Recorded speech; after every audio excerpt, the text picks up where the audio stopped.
Kalau belum mungkin saya dulu, Ayah Guru. Oke. Baik, silakan Mas Bambang. Kalau kita melihat dari penjelasan Ayah Guru tentang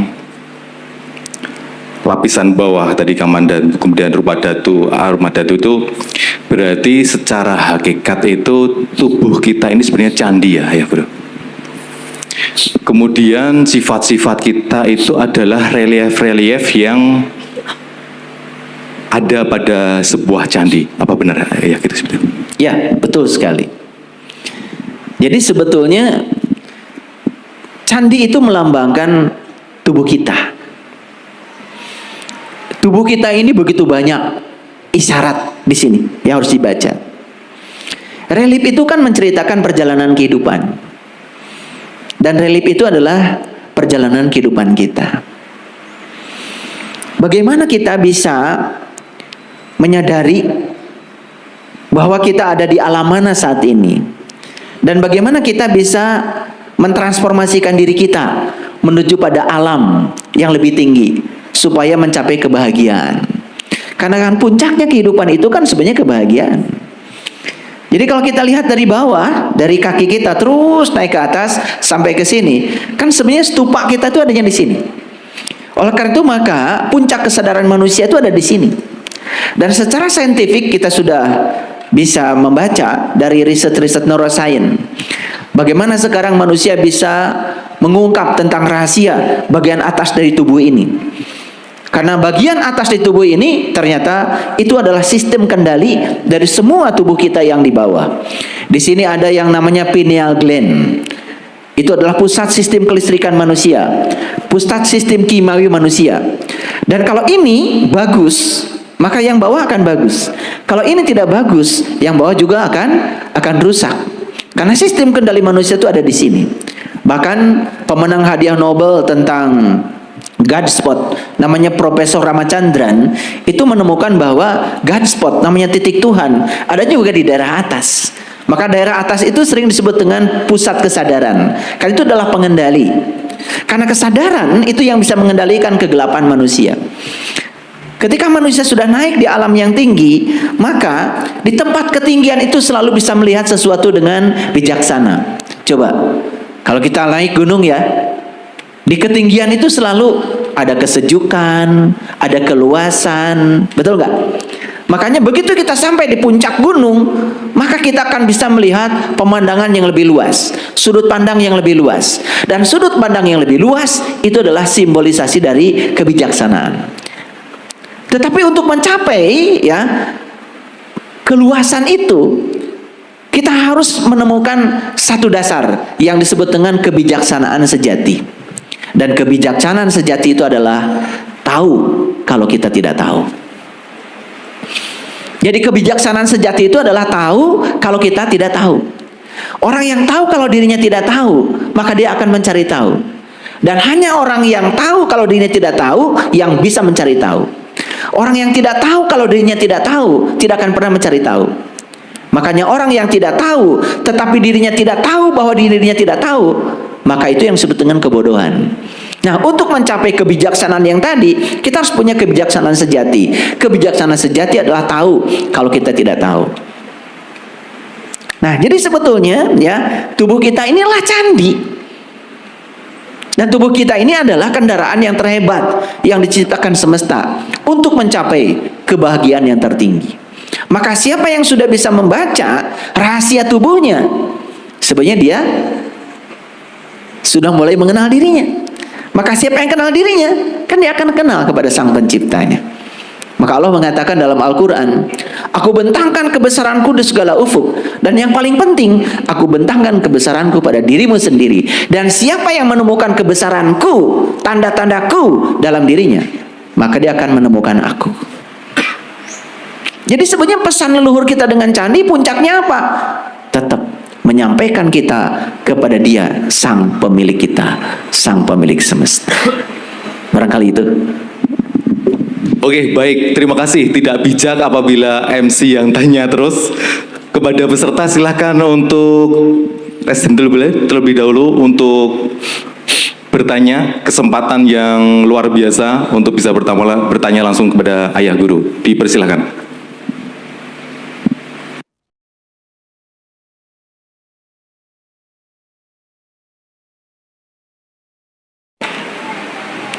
Kan tadi saya jelaskan, ada alam bawah, ada alam tengah, ada alam tinggi. Kita kan sadar bahwa berada di alam bawah itu pasti akan menyiksa. Kita sadar kan berada di alam bawah itu pasti membuat kita menjadi menderita.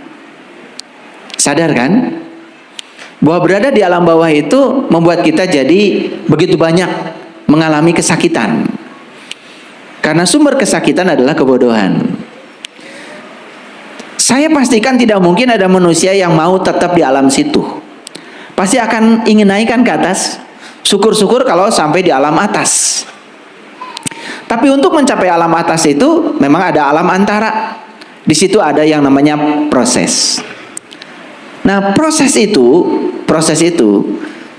ya seperti yang kita lihat dalam keseharian. Buah kelapa. Untuk sampai di hakikatnya buah kelapa itu kan harus dijatuhkan dulu dari atas blok. Setelah jatuh ke bawah, diapakan? Dicincang. Betul nggak? Banyak sekali prosesnya kan? Setelah dicincang apa? Kemudian dibuka tuh kulit-kulitnya. Setelah dibuka kulitnya pakai golok. Disakiti kan? Diparut. Setelah diparut, dikasih air panas. Betul nggak? Kasih air panas, diperas. Setelah diperas udah jadi santan, nggak cukup, dididihkan lagi. Betul nggak? Sampai puncaknya dia menghasilkan yang namanya minyak. Untuk sampai menjadi minyak itu ternyata tidak ada proses yang mengenakan. Tapi kalau proses itu tidak dilalui juga tidak akan tercapai minyak itu. Betul apa tidak? Jadi memang di semesta ini tidak ada proses yang enak. Semua proses itu pasti menyakitkan. Sama seperti naik gunung. Gak ada naik gunung yang enak. Pasti ngos-ngosan. Mungkin jatuh, mungkin terpleset. Tapi hadiahnya begitu sampai di puncak, sejuk dan indah pemandangannya, bukan? Tapi untuk mencapai kesejukan dan indah pemandangan itu, prosesnya tentu saja tidak mudah. Itulah yang dibutuhkan adalah kekuatan tekad.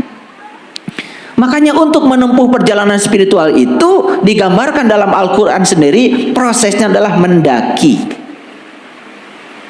Makanya di Quran ada kata-kata fala aqtahamal aqobah fakuraqobah. Tidakkah aku mencoba jalan mendaki? Jadi spiritualitas itu adalah jalan mendaki. Makanya candi juga jalan mendaki. Karena prosesnya adalah pendakian. Yang namanya pendakian itu pasti melelahkan, tapi hadiahnya adalah kesejukan dan pemandangan yang indah. Mereka yang percaya bahwa sesungguhnya semua proses yang disediakan alam itu adalah untuk kebaikan kita, dia tidak akan pernah menolak seburuk apapun proses itu. Yuk kita lihat yang disebut dengan berlian.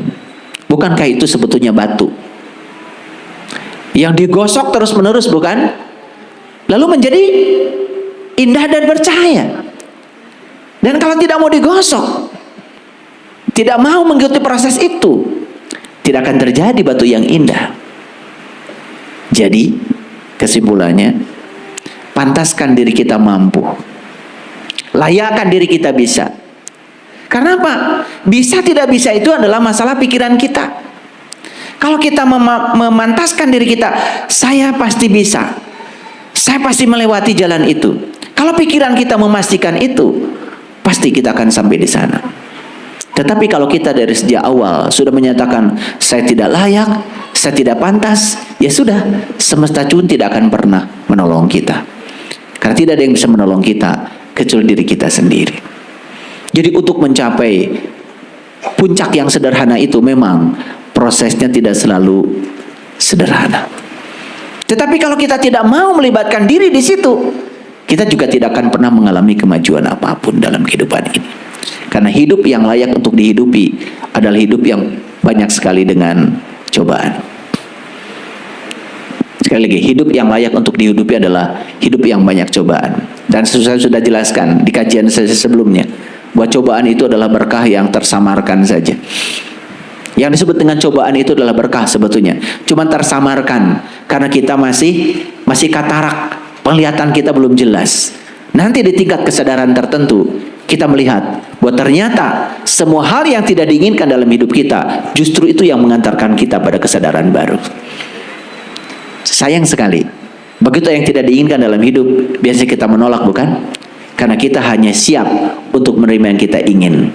Padahal di balik yang tidak kita inginkan, di situ ada jalan untuk menuju kebijaksanaan dan kedewasaan. Itu. Oke, baik. Kayaknya sudah mulai hangat ini semuanya. Ya, seperti tadi dijelaskan bahwa kalau tidak ada keinginan dalam diri kita untuk berubah, tentunya itu juga tidak akan berubah ya. Betul. Tentunya itu seperti halnya judul yang saya sampaikan di awal, yaitu implementasi sifat-sifat holik pada diri manusia. Jadi artinya kalau kita tidak menciptakan suatu perubahan, tentunya Allah juga tidak akan mengubah kita. Begitu ya. Betul. Sudah sering kita dengar ayatnya, Allah tidak akan pernah mengubah suatu kaum kalau dia tidak mengubahnya dari dirinya sendiri. Ayat itu sudah sangat populer. Jadi kalau begitu, Allah itu perannya apa? Allah itu perannya menunggu. Allah itu hanya fasilitator. Allah itu hanya katalisator. Perubahan harus dimulai dari diri kita sendiri. Rasulullah sering mengatakan ibda binafsi. Perubahan harus dimulai dari dirimu sendiri. Dan kapan perubahan itu terjadi? Kalau kita menyadari kelemahan diri. Titik awal perubahan adalah saat dimana kita mengetahui kelemahan diri. Itulah pentingnya kita ngaji diri. Selama kita tidak tahu kelemahan diri, perubahan tidak akan terjadi. Dan itu dibutuhkan kejujuran. Dan kalau kita tidak mau jujur pada diri sendiri, perubahan tidak akan pernah terjadi. Dalam segala dimensi kehidupan. Perubahan ekonomi, perubahan kesehatan, perubahan hubungan sosial. Dalam segala dimensi kehidupan, kalau kita tidak menyadari kelemahan diri, perubahan tidak akan terjadi. Contoh, hubungan sosial, hubungan suami istri, hubungan anak orang tua, hubungan dengan tetangga. Kalau kita tidak menyadari bahwa kita punya kelemahan, perubahan tidak akan terjadi. Misalnya kita sadar, loh kok dalam kehidupan saya banyak konflik ya? Ada apa nih dengan diri saya? Jangan-jangan konflik yang terjadi dengan orang lain karena saya masih berkonflik dengan diri saya sendiri. Maka perubahan hanya akan terjadi manakala kita menyadari kelemahan diri. Loh kok ekonomi saya nggak maju-maju ya? Ada apa nih? Rasanya usaha sudah, bisnis sudah, tapi perubahan tidak terjadi. Oh, ternyata menemukan kelemahan. Ternyata kemiskinan itu berasal dari perasaan miskin yang kita miliki. Kita tidak melayakkan diri kita. Sepanjang kita tidak tahu kelemahan diri, perubahan tidak akan terjadi. Oleh karena itu, maka untuk perubahan terjadi, maka kita harus tahu kelemahan diri. Syaratnya cuma satu, jujur pada diri sendiri. Itu. Oke, terima kasih. Ada yang lain, penanya lain, silakan. Kesempatan yang luar biasa untuk bertanya langsung kepada ayah guru. Silakan. Ya, silakan. Silakan maju depan. Silakan. Maju ya. Baik. Ini pertanyaannya bisa dimengerti ya. Jadi beliau ini baru kemarin pulang dari Candi Borobudur. Lalu melihat beberapa sikap meditasi yang ditunjukkan melalui arca-arca itu. Apakah sikap meditasi itu bisa dipraktekkan dalam kehidupan sehari-hari? Tentu saja bisa. Karena sikap-sikap meditasi yang ditunjukkan itu ada pesan. Setiap sikap itu memberikan terapi tersendiri. Tadi ada terapi untuk ketenangan, terapi untuk kemarahan, terapi untuk energi, terapi untuk kesehatan, macam-macam. Yang paling penting tahu maksudnya. Nah, itulah pentingnya kita bertemu dengan guru yang bisa mengajarkan itu supaya tidak salah kaprah. Ya. Karena tidak semua ya praktek-praktek meditasi itu cocok bagi seseorang. Ya. Jadi tergantung kebutuhan dari orang itu. Ya, ada yang untuk healing, ada yang untuk ketenangan, macam-macam. Nah, mungkin nanti di kesempatan lain saya bisa jelaskan ya praktek-praktek meditasi itu ya tujuannya buat apa saja supaya saat dipraktekkan tidak salah sasaran sesuai dengan tujuan dari meditasi itu sendiri. Patung itu tidak menakutkan karena tidak ada patung yang bisa melakukan kejahatan. Tadi sudah saya sampaikan, sumber kejahatan itu adalah kebodohan. Ketika kita tetap dalam kebodohan, tidak mau berubah, itu patung. Jadi sebetulnya yang paling berbahaya itu bukan patungnya, sifat patung. Tidak pernah ada orang pergi ke Borobudur ditonjok sama patung. Ya toh? Selalu yang menimbulkan kejahatan itu adalah kebodohan. Dan kebodohan itu salah satunya adalah ketidakmampuan kita untuk berubah. Kan patung itu sifatnya statis, tidak pernah berubah.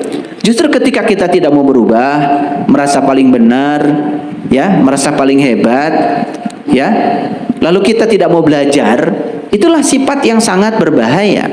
Nah, sifat itu yang harus kita runtuhkan dalam diri kita. Patungnya tidak perlu diapa-apakan karena tidak ada patung yang bisa berbuat jahat. Tetapi sifat patung itu bisa berbuat jahat. Dan itu bisa merusak diri kita sendiri. Coba, orang tidak mau sekolah, orang tidak mau belajar, orang tidak mau meningkatkan pengetahuan tentang dirinya, orang tidak mau meningkatkan kualitas dirinya, orang tidak mau mengembangkan potensi dirinya. Kan hidupnya pasti tidak akan berubah. Betul nggak? Nah, ketika dia mengalami kesengsaraan, itu kan dari sifatnya sendiri. Nah, itulah sifat patung yang paling berbahaya, bukan patungnya. Oke. Jadi yang maksud saya itu patung-patung yang ditunjukkan itu sifat-sifatnya. Ya tentu saja, setiap patung itu dibuat dengan sikap tertentu. Setiap sikap itu kan mencerminkan tentang kepribadian yang harus dibaca. Gitu? Ya. Oke. Makasih ya. Oke, baik ya. Terima kasih. Silakan. Baik, terima Ada kasih pertanyaan Bunda. lain? Untuk penanya selanjutnya, di belakang juga boleh ya, kita sediakan mic wireless. Silakan, juga. silakan, Mas. Di sana juga boleh seandainya ada yang mau bertanya. Oh iya, Ya, silakan Ibunda. Dari depan. Ya, silakan. Berdiri aja Bunda, silakan. Wah, ini bagus sekali pertanyaannya, cerdas sekali. Apakah saya ini sudah berproses atau merasa berproses? Tentu saja kalau kita berproses, cirinya apa? Ada perubahan. Sama seperti ginilah.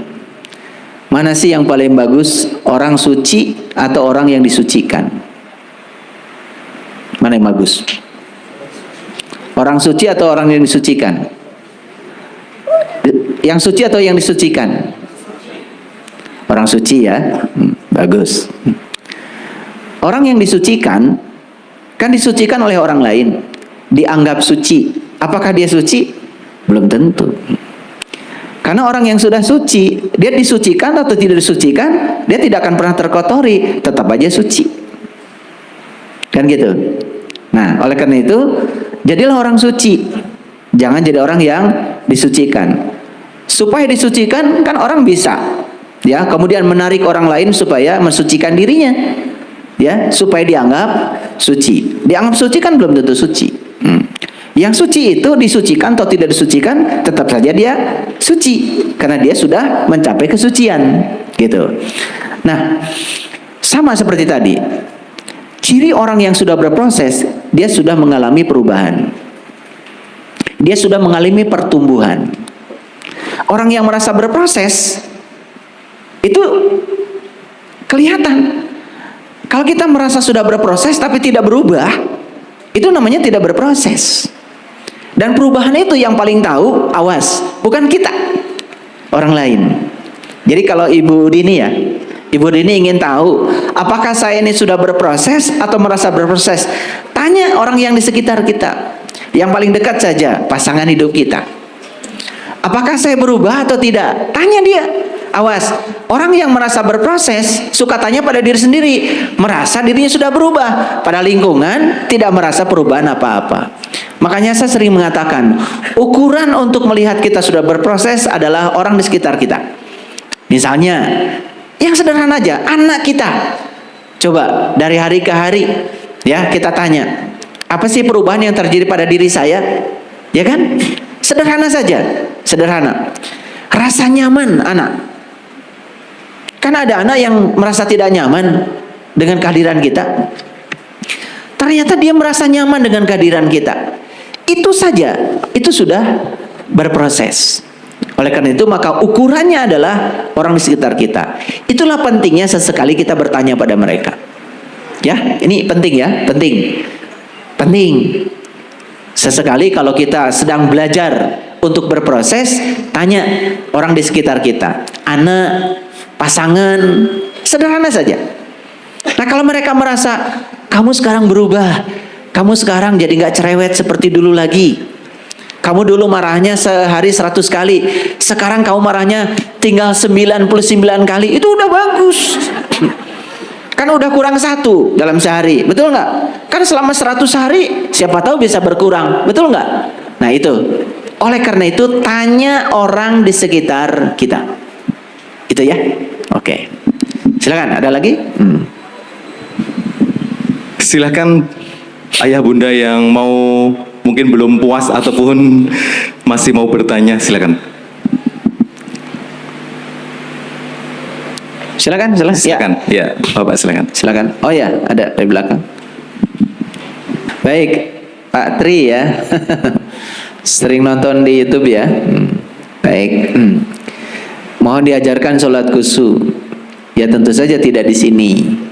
Ya, harus datang khusus ya, Pak Tri. Tapi gambarannya aja sederhana. Apa sih sholat khusyuk itu?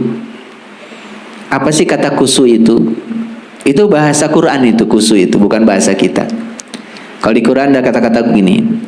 Wasta'inu bisyabri was-shalah wa innaha lakabiratun illa alal khasiin alladzina yadunnuna annahum mulaqu rabbihim wa annahum ilaihi rajiun. Itu Quran.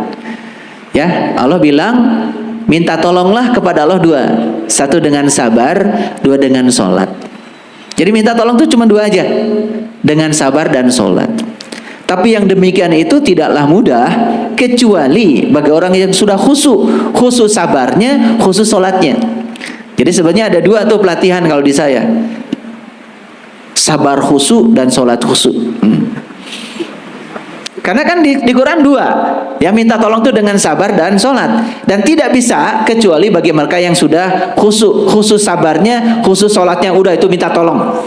Artinya pertolongan Allah tidak akan lama, pasti datang. Tetapi syaratnya kata Allah, alladzina yadunnuna annahum mulaqu rabbihim wa annahum ilaihi rajiun. Syaratnya harus mulaqu rabbihim. Kamu harus jumpa dulu dengan Tuhanmu. Itu kata Quran. Nah, bagaimana kita bisa berjumpa dengan Allah, dengan Tuhan? Makanya Nabi Muhammad ngasih resepnya. Kenali saja dirimu, maka kamu akan kenal pada Tuhan. Siapa yang kenal dirinya, dia akan kenal Tuhannya. Diri mana yang harus dikenali? Nah itu, karena diri itu kan luas. Ada diri batin, ada diri yang lahir. Nah, diri yang lahir kenali. Karena diri yang lahir menyimpan rahasia. Tadi, diri yang lahir ini kan candi. Diri yang lahir ini menyimpan simbol-simbol untuk meniti pada diri yang batin. Yang mana diri yang batinnya? Diri yang batin adalah jati diri kita. Siapa itu? Itu adalah ruhku yang Allah tiupkan ke dalam diri kita. Nah, itu yang harus dikenali. Kalau kita belum mengenali itu, kita tidak akan mencapai sabar khusyuk, apalagi sholat khusyuk. Gitu, Patri. Rambu-rambunya bisa dipahami ya. Itu. Nah, tinggal nanti pelaksanaannya. Karena kan tidak mungkin dipidatokan, karena itu harus dipraktekkan. Nah, nanti Pak Tri sendiri akan merasakan betapa nikmatnya. Betapa nikmatnya sholat. Bahkan yang sudah pernah ikut pelatihan sholat ini melaporkan pada saya, kadang-kadang 1 rakaat pun bisa sampai berjam-jam. 1 rakaat itu. Jadi pantas kalau Rasulullah sholatnya sampai kakinya bengkak. Karena apa? Karena merasakan penyatuan itu, merasakan rasa itu. Dan rasa itu tidak bisa dijelaskan, harus dirasakan langsung. Nah, itulah sholat yang akan kemudian berdampak kepada tercegahnya perbuatan keji dan munkar. Karena sholat itu bukan tujuan, sholat itu adalah instrumen, sholat itu adalah alat, tujuannya adalah akhlak. Jadi tujuan dari sholat itu akhlak. Makanya kalau ingin tahu orang itu ilmunya benar atau tidak, lihat saja akhlaknya. Kalau akhlaknya, mohon maaf ya, tidak mulia, tidak sejalan, itu tanda ada masalah dong dengan ilmunya. Jadi untuk tahu ilmu orang itu benar atau tidak, lihat akhlaknya. Kalau penuh cinta kasih, penuh welas asih, dapat memperlakukan orang lain seperti dia memperlakukan dirinya sendiri, itu tanda ilmunya benar. Jadi nggak usah susah-susah untuk tahu ilmu orang benar atau tidak, nggak usah pakai dalil apa-apa, lihat akhlaknya. Itu aja.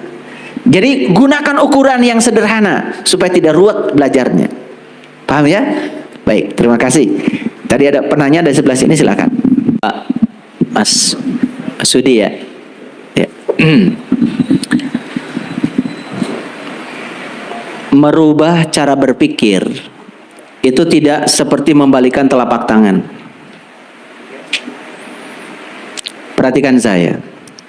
Ada otak, ada pikiran. Otak itu kosong dulu. Dan otak itu ciptaan Allah. Tapi pikiran itu bukan buatan Allah. Pikiran itu buatan lingkungan. Jadi yang menciptakan pikiran kita itu adalah lingkungan tempat kita tinggal. Apa yang kita lihat, apa yang kita dengar, apa yang kita izinkan masuk ke dalam otak, itu akan membentuk pikiran. Nah, pikiran itu akan membentuk paradigma. Paradigma akan membentuk sikap. Ya. Oleh karena itu, ya, kita lihat berapa tahun kita dibentuk pikiran kita seperti itu. Tentu saja kita perlu waktu juga untuk mengubah apa yang sudah dibentuk oleh lingkungan yang terbentuk menjadi pikiran kita. Sangat wajar kalau kita mengalami kebangkitan spiritual, kemudian kita mengalami transformasi, mengalami perubahan, agak sulit untuk meninggalkan baju lama kita. Karena apa? Baju lama itu sudah terlalu melekat dalam diri kita. Dan melekatnya itu sudah terlalu kuat dalam diri kita. Bahkan sudah menjadi tadi doktrin, paradigma, sudah menjadi sudut pandang. Oleh karena itu, untuk mengubah diri, memasuki baju baru, kesadaran baru, otomatis dibutuhkan kesabaran. Dibutuhkan tekad yang sangat kuat. Karena kalau tekad kita lemah seperti naik gunung, ya, baru naik sebentar, turun lagi, naik sebentar, turun lagi. Kita mencari jalan yang lebih mudah. Tidak ada, semua akan naik. Betul nggak? Oleh karena itu, sebaiknya seperti orang menggali sumur. Kalau orang menggali sumur, memang kalau kita menggali sumur yang pakai cangkul, kan awal mungkin badan kita kotor dulu, lelah dulu, betul? Tapi kalau kita berhenti menggali sampai di situ, belum sampai pada airnya, kita tetap badannya akan kotor. Kita tidak menemukan air, kita tetap haus. Tapi begitu kita tekun dan sampai menemukan airnya, maka semua kotoran pada diri kita itu akan sirna oleh air yang kita temukan. Nah, itulah yang di Quran dikatakan, wa allawistaqamu ala tariqat la asqainahum ma'an godako. Siapa yang teguh pendirian dalam satu jalan, maka dia akan meminum hikmah di jalan itu. Itu Quran. Jadi itu yang disebut dengan istiqomah, teguh pendirian. Ketika sudah menginjakkan kaki di satu jalan, wa allawistaqamu ala tariqat la asqainahum ma'an godako. Kita harus terus tekun di jalan itu. Karena suatu saat kita akan meminum hikmah di jalan itu. Jadi syaratnya cuma satu, teguh pendirian. Itu bahasa Quran, bukan bahasa saya. Saya juga mengalami seperti itu. Bayangkan ya, dari kecil saya dididik seperti ini, seperti itu, kemudian terbentuklah paradigma. Ketika kita ingin ya mengubah paradigma itu, pasti ada perlawanan pasti dari baju yang lama. Tetapi kalau kita tekun terus menerus, lama kelamaan paradigma lama akan luntur juga.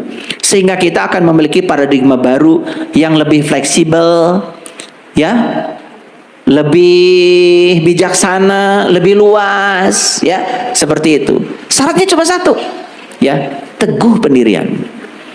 Karena apa? Dalam perjalanan spiritual itu Jangan setiap ada kesulitan kita minta kepada orang lain untuk menjawab kesulitan kita. Karena jawaban dari orang atas kesulitan kita bukan jawaban yang pas untuk kita. Karena jawaban atas kesulitan kita adalah yang akan datang dari pengalaman pribadi kita sendiri. Makanya malam yazuk lam ya'rif, yang tidak mengalami tidak akan pernah paham. Jadi bagus kalau pemahaman itu datang dari pengalaman. Terus saja pertanyakan semua ke dalam diri, maka semesta akan mengalirkan jawaban yang dibutuhkan untuk diri berkembang. Kenapa? Allah mengatakan di Quran, wa ja'alnakum fiha ma'ayisa, segala kebutuhan tentang dirimu sudah aku sediakan pada dirimu sendiri. Jadi sebetulnya semua kebutuhan diri kita itu ada dalam diri kita. Ketika kebutuhan kita meningkat, kita juga akan diberi jawaban atas kebutuhan yang meningkat itu, dan tanpa batas. Terus menerus akan ada. Alirkan terus pertanyaan pada diri, maka semesta akan melahirkan jawaban pada Bapak. Insya Allah nanti akan sampai pada ma'an godako, kita akan mendapatkan hikmah di jalan itu, asal teguh pendirian, ya, sabar.